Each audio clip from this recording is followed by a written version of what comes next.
Roblox has always been home to massive games that rise and fall. Right now, the biggest game is Grow a Garden, breaking over 21 million concurrent players. We still have Brainrot close behind at 11 million concurrent players. But this isn't the first time Roblox has seen numbers that insane.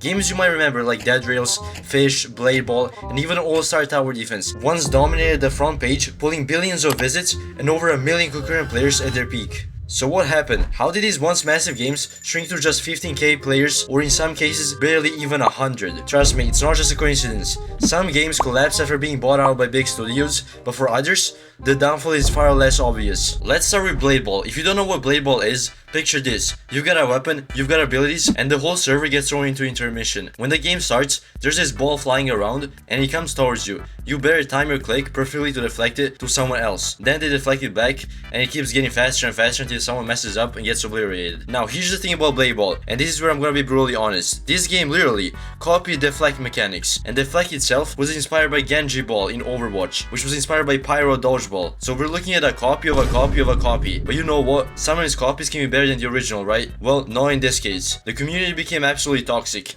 I mean, really toxic. Though to be fair, sometimes it could be pretty chill, but most of the time, forget about it. But the real nail in the coffin was the owner being money hungry. Really greedy. Like aggressively greedy. To the point where it becomes really obvious they care more about the wallet than the actual game. And here's where it gets even worse. Content creators started promoting auto-clicking. Auto-clicking, auto-clicking, and auto-clicking. In a game that's really about timing your clicks. That's like promoting aimbot in a shooting game, and it's completely allowed. It's pretty unfair and honestly just kills the fun for everyone else trying to play legitimately, especially mobile players. Imagine being on mobile, trying to play against someone who's on PC, just spamming macros and auto-clickers, just destroying everyone. But here's my personal take. I never really got into Bladeball because I was too busy playing Deathball. Now, that's a copy that's actually better than the original in my opinion. You've got tons of different anime characters, each with their own abilities and weapons, there are quests, bosses, and you don't die from getting hit just once. It's so much more fun because Bladeball is honestly pretty bare bones. All you do is play PvP non-stop. There's literally no way to even be AFK unless you click the AFK button. Like, it's so fast-paced for some reason, I don't like it. You're automatically thrown into matches constantly, which gets really annoying real fast. A huge reason for Bladeball's downfall is Do Big Studios. If you don't know who they are, they're literally the most hated Roblox group out there. They buy off successful games and turn them into pay-to-win nightmares till they fall off completely. They own Bladeball, they own Fish, and they own so many other games that used to be good. Bladeball now barely scrapes together 20k players. Almost nobody cares about the game anymore. You don't see content creators playing it, you probably don't play it yourself, and honestly, no one even thinks about the game anymore. I don't know who those 20k people are who are still playing the game, but the game used to have hundreds of thousands of concurrent players in its prime. That's a massive fall from grace. Speaking of Do Big Studios, let's talk about Fish. This one actually hurts because Fish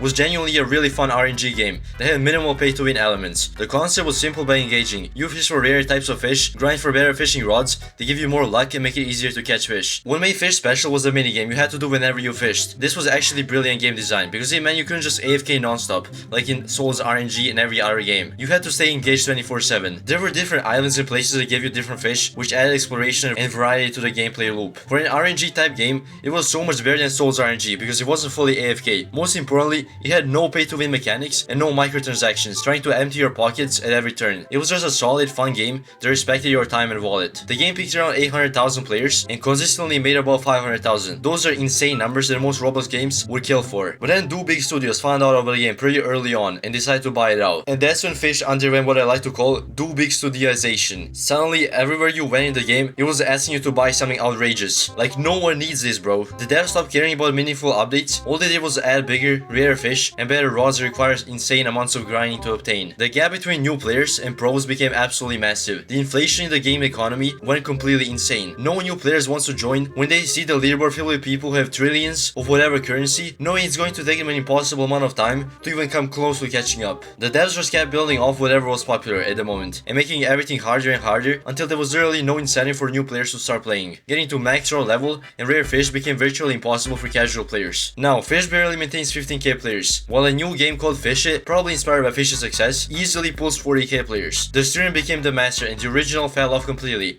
It's actually pretty sad when you think about it because the game used to actually be fun in my opinion, but now it's everything but that. Next up is is Souls RNG, and honestly, I'm kind of glad this one fell because I'm the day one hater of RNG games. Souls RNG was a game where you literally just roll auras, trying to get the rarest one so you can flex on other players. It was all about AFKing and clicking, that's it. The entire game loop was just AFKing and leaving your PC open, wasting electricity to get Souls RNG items. Now, this game didn't completely fall off like others, but it definitely took a major hit. It used to average between 100,000 to 200,000 players consistently.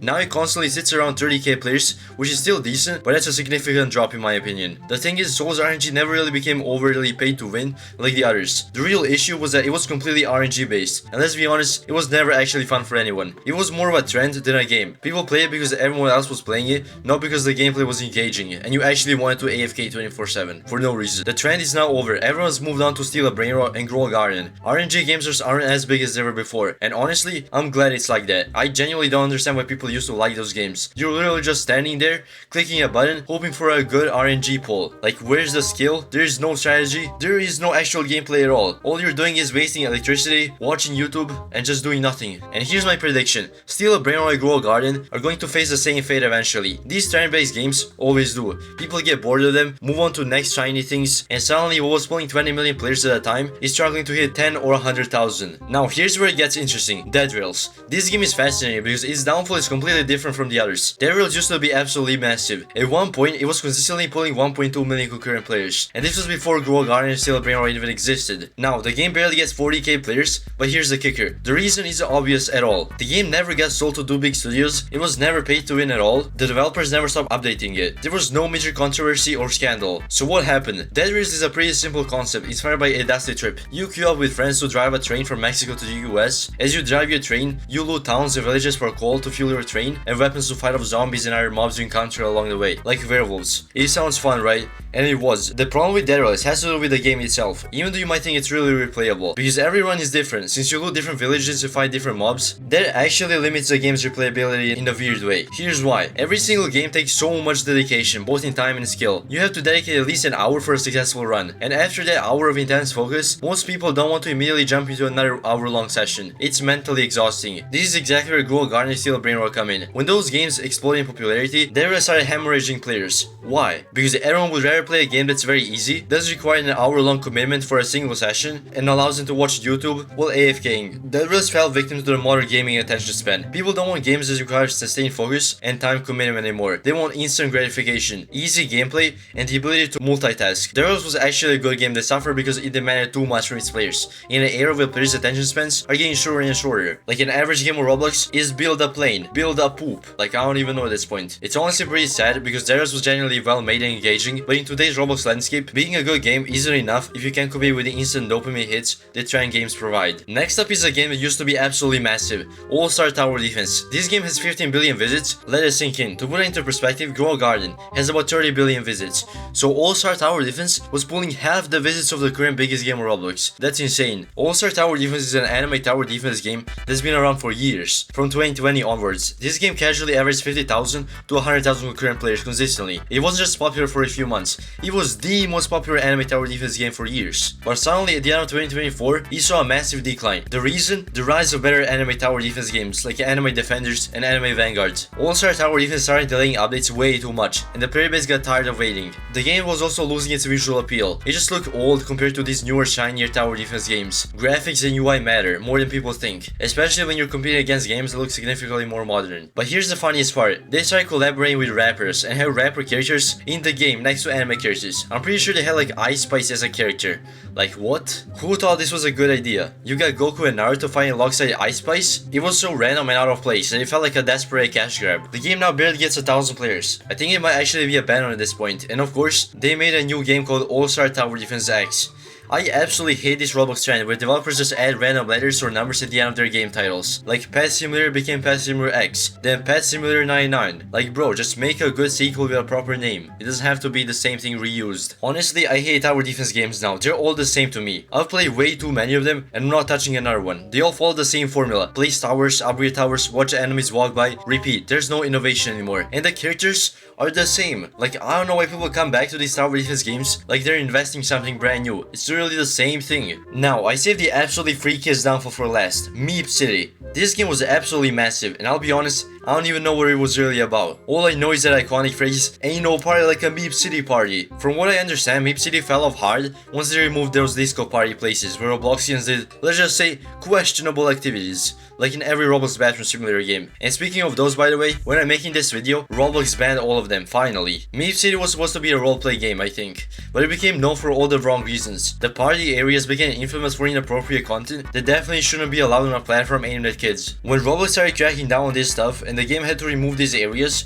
it lost a huge chunk of its player base. It's honestly kind of wild that the game's entire identity became tied to its most problematic features. When those features get removed, players didn't stick around for whatever the actual entire gameplay was supposed to be. That tells you something about what people are really there for, and the type of audience the game attracts. The Meep City situation is probably the most obvious example of how some Roblox games build a popularity on things that aren't sustainable long term. So what's the pattern here? Why do Roblox games fall off so consistently? First, you got a corporate buyout problem. Two big studios and similar groups are literally killing games by turning them into pay-to-win cash grabs. When a game gets bought out, it's usually the beginning of the end. The passion dies, the microtransactions multiply, and the community gets fed up, and they give up on the game. Second, there's the trend factor. Games like Souls RNG and even current giants like Grow Garden and Steal a Brainrot are built on trends, not solid gameplay foundations. Trends are temporary by definition. What's hot today will be forgotten tomorrow, when the next shiny thing comes along. Third, we've got the modern attention span problem. Games like Dead Rails that require sustained focus and time commitment are struggling because players want instant gratification. They want to be able to AFK, watch YouTube, and still feel like they're progressing. Deep, engaging gameplay is becoming less valuable than easy, mindless grinding. Fourth, there's the failure to evolve. Allstar Tower Defense fell off because they got lazy with updates and let competitors surpass them visually and mechanically. In the fast-moving world of Roblox, standing still is moving backwards, literally. And finally, some games just build their success on unsustainable foundations, like Meep City.